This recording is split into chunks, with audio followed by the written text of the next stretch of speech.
আপনি কি জানেন আমাদের চারপাশে এমন কিছু সৃষ্টি রয়েছে যাদের আমরা চোখে দেখতে পাই না, কিন্তু তারা সব সময় আমাদের সাথে আছে? তারা হল ফেরেশতা। আল্লাহ তাআলা তাদের এমন রহস্যময় ক্ষমতা দিয়েছেন যা মানুষ কল্পনাও করতে পারে না। আল্লাহু আকবার, আল্লাহু আকবার।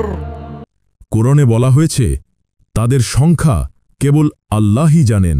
আল মুদ্দাসির ৩১।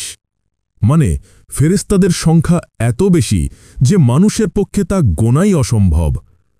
এক এক ফেরেশতার দায়িত্ব আলাদা।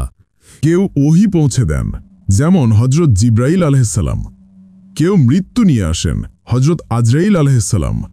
কেউ রিজিক পৌঁছে দেন, হজরত মিকাইল আলাইহিসসালাম। কেউ কিয়ামতের শিঙ্গা বাজাবেন, হজরত ইসরাফিল আলাইহিসসালাম। আবার আমাদের প্রতিদিনের জীবনও ঘিরে আছে ফেরেশতাদের দ্বারা। প্রতিটি মানুষের দুপাশে কিরামান কাতিবিন ফেরেশতা বসানো আছে। তারা প্রতিটি আমল, প্রতিটি কথা, এমনকি অন্তরের অভিপ্রায়ও লিখে রাখে। হাদিসে এসেছে প্রতিদিন সকাল বিকেলে ফেরেশতারা আমাদের পালা বদলায়, আর তারা যখন আল্লাহর কাছে ফিরে যায় তখন আল্লাহ জিজ্ঞেস করেন, আমার বান্দাদের কেমন অবস্থায় রেখে আলে? তারা বলে, হে আল্লাহ, আমরা যখন গিয়েছিলাম তারা সালাত পড়ছিল, আবার যখন ফিরলাম তখনও তারা সালাত পড়ছিল। বুখারী, মুসলিম।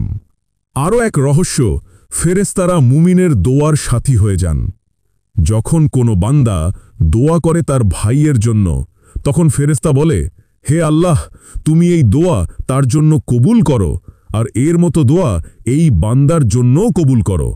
ফেরেশতাদের সবচেয়ে বড় রহস্য হল তারা কখনো আল্লাহর আদেশ অমান্য করে না। কোরআনে এসেছে তারা আল্লাহ যা আদেশ দেন কেবল তাই করে, তারা কোনো অমান্য করে না। আত-তাহরিম ৬।